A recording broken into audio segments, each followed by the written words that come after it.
सुप्रभात बच्चों। सुप्रसिद्ध व्यंग्यकार हरिशंकर परसाई जी की रचना बस की यात्रा हम लोग पढ़ना आरंभ किए। अब कहानी में आगे क्या क्या घटित होता है, तो आइए अब परसाई जी की व्यंग्यात्मक कहानी की ओर। हम लोगों ने यहाँ तक पढ़ा, जैसे ही बस स्टार्ट हुई तो उसके इंजन ने सारी बस को ही हिला दिया। ऐसा प्रतीत होने लगा कि जैसे सारी बस ही इंजन हो। आइए चले सार की ओर। लेखक द्वारा बस की गांधी जी के असहयोग व सविनय अवज्ञा आंदोलन से तुलना।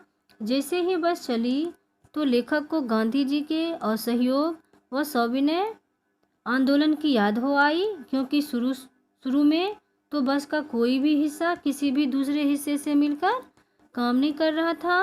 ठीक गांधी जी के असहयोग आंदोलन की भांति, जिसमें लोगों ने धीरे धीरे उनका साथ दिया। लेखक को ऐसा लगा कि जैसे यह बस गांधी जी के सविनय अवज्ञा आंदोलन की भांति कर रही हो, जिसमें गांधी जी ने अंग्रेजों द्वारा नमक पर टैक्स लगाने के कारण विरोध किया। उस समय भारतीय वर्ग व जाति भेद में जकड़े थे। अलग अलग धार्मिक संप्रदाय, गुटों आदि के कारण देश विखंडित था। लेकिन गांधी जी ने कुशल ड्राइवर की भांति सभी को एक करने का प्रयास करके दांडी यात्रा कर समुद्र तट पर नमक बनाकर अंग्रेजों को सबक सिखाया। लेखक का बस से भरोसा उठना। चलते चलते अचानक ही बस रास्ते में रुक गई। खोजबीन से पता करने पर पता चला कि पेट्रोल की टंकी में छेद हो गया है। ड्राइवर ने पेट्रोल बाल्टी में निकाल लिया और अपने बगल में रखकर नली से इंजन में भेजने लगा। लेखक सोच रहा था कि अब बस कंपनी के मालिक बस का इंजन अपनी गोद में रख लेंगे और नली से पेट्रोल उसी तरह पिलाएंगे जैसे माँ बच्चे को दूध पिलाती है। यानी बस में अब चलने का दम नहीं था। उसका इंजन एकदम कमज़ोर व क्षीण हो चुका था। बड़ी मुश्किल से बस चली, वह भी 15-20 मील की रफ्तार से। लेकिन रह रह कर लेखक को अपने अंदर ही अंदर से यह डर था कि बस की कभी भी ब्रेक फेल हो सकती है। सफ़र करते समय प्रकृति के नज़ारे बहुत ही मनभावन लगते हैं, लेकिन लेखक को तो हर पेड़ ही दुश्मन लगता था, क्योंकि जब भी कोई पेड़ दिखाई देता तो उसे ऐसा प्रतीत होता कि कहीं बस इसी से न टकरा जाए। यदि कहीं झील दिखाई दे जाती तो उसे ऐसा लगता कि बस इसमें ही गिर जाएगी। इसी बीच बस पुनः रुक गई। ड्राइवर के प्रयासों के बाद भी बस न चली। कंपनी के हिस्सेदार बस को फर्स्ट क्लास की बताते हुए इसे संयोग मात्र बता रहे थे। कमजोर चांदनी में बस ऐसी लग रही थी जैसे कोई बुढ़िया थक कर बैठ गई हो और आगे बढ़ने का उसमें साहस ना हो। हमें अपने आप में शर्म महसूस हुई कि कैसे हम उस पर अपना बोझ डालकर आए हैं। यदि अभी इसके प्राण निकल जाएं तो इस सुनसान जंगल में ही इसका अंतिम संस्कार करना पड़ेगा। अर्थात बस बिल्कुल भी आगे चलने की दशा में न थी। लेखक को बस कंपनी का हिस्सेदार महान व्यक्तित्व का लग रहा था। लेखक ने सोचा कि इसे तो किसी क्रांतिकारी आंदोलन का नेता होना चाहिए, जो केवल अपनी विचारधारा से लोगों को अपने पीछे चलाता है।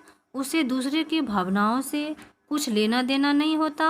लेखक सोचने लगा कि यदि बस नाले में गिर जाती तो हम सब मारे जाते। ऐसे में देवता भी शायद इस व्यक्ति का स्वागत करते और कहते कि यह वह महान आदमी है जिसने बस के टायर ना बदले लेकिन अपने प्राण दे दिए। दूसरा टायर लगाने पर बस पुनः चल पड़ी। लेखक व उसके मित्रों का निश्चिंतता से बस में बैठना। दूसरा घिसा टायर बस में लगाया गया और बस फिर से चल दी।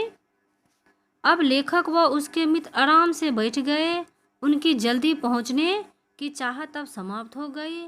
उन्होंने तो पन्ना पहुंचने की उम्मीद भी छोड़ दी। अब उन्होंने सब कुछ भाग्य पर छोड़कर सोच लिया कि उन्हें तो इसी बस में सारा जीवन गुजारना है। उन्हें ऐसा एहसास होने लगा कि धरती पर जाने का उनका कोई लक्ष्य ही नहीं है। उन्हें तो इसी बस से ही स्वर्ग भी जाना है। उनकी बेचैनी अब समाप्त हो गई थी। बस चल रही थी और लोग बस में हंसी मजाक कर रहे थे। बच्चों, बस की यात्रा पाठ से क्या संदेश मिलता है? आइए हम लोग जानेंगे।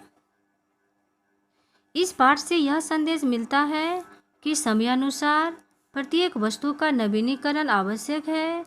जैसे बस अब बिल्कुल भी चलने के लायक नहीं थी, बस के हिस्सेदारों का कर्तव्य बनता था कि वे उस बस को ज़बरदस्ती चलाने की बजाय नई बस लेते या उसकी मरम्मत इस प्रकार करवाते कि वह सुरक्षित रूप से चल सकती। पाठ के अंत में कुछ कठिन शब्दों के अर्थ भी जानेंगे। गोता लगाना, डूब जाना, डुबकी लगाना, तरकीब, उपाय, तरीका, फर्स्ट क्लास, बिल्कुल ठीक, इत्तेफाक, संयोग, छीन, कमजोर, मध्यम, दयनीय, दया करने योग्य, ग्लानि, स्वयं पर शर्म महसूस करना, बियावान, सुनसान, अंत्येष्टि, अंतिम क्रियाकर्म, मरने के बाद किए जाने वाले कार्य, असहयोग, सहयोग न करना, सविनय, विनयपूर्वक, अवज्ञा, आज्ञा न मानना, उल्लंघन करना, ट्रेनिंग, प्रशिक्षण, दौर, युग, समय, बॉडी, ढांचा, बगल, पास में, रफ्तार, चाल, वेग, लुभावना, मन को अच्छे लगने वाले। धन्यवाद बच्चों, आशा करती हूँ आप लोग देखकर समझ जाएं।